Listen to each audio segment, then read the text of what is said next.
Hi guys, Chris here with Super Savvy Travelers. Hey, as you know, Pete and I are branching off into Tuscany, and we are all about finding beautiful properties, having the builders and the architects and everything set up for you when you arrive so you can get your dream home. But I wanted to kind of whet your appetite a little bit by going over some of these Tuscan wines, which I just started looking at because I think they're popular. Well, I know they're popular. In any case, came across this thing called the Super Tuscan wine.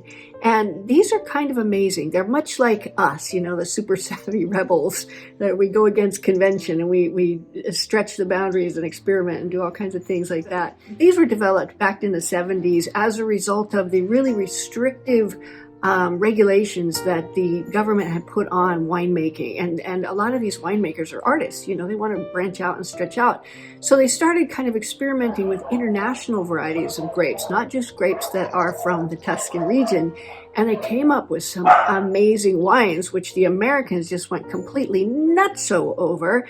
And as a result, initially they were labeled wines of the table, which is like the lowest level you can get, the lowest quality wine, you know, your box wines and stuff like that. Obviously, these are not that quality. So there was the huge swell of support from the Americans. And then, of course, they started making more and it got more and more popular. So now these are called these Super Tuscan wines. And that's what they are. When you see Super Tuscan, you know that this is a wine probably made by a very artistic winemaker who was experimenting and came up with these varieties that are not necessarily the same grapes that you would find in Chianti or in Tuscany, anywhere, and that kind of thing.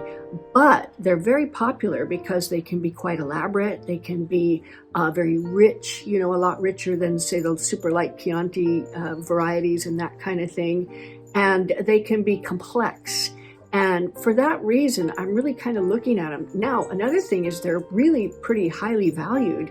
I was looking at some of the prices of some of these wines, and they go anywhere from like 21 euros a bottle to, you know, almost 2,000 euros a bottle. I'm like, whoa, I'd like to taste some of those. So I'm going to be doing a little dive into a course on wines, especially Tuscan wines, because we're going to be up there a lot. And I know that everybody loves a deep, rich, velvety, aromatic Tuscan wine. I think that's going to be a really fun project to get into. And I will keep you updated as to what I find. Plus, there's a ton of beautiful wineries up there. We're going to be looking in and around the Montepulciano area. It's exciting because there's a lot of stuff up there that's so fun. Anyway, stay tuned, guys. We'll see you soon.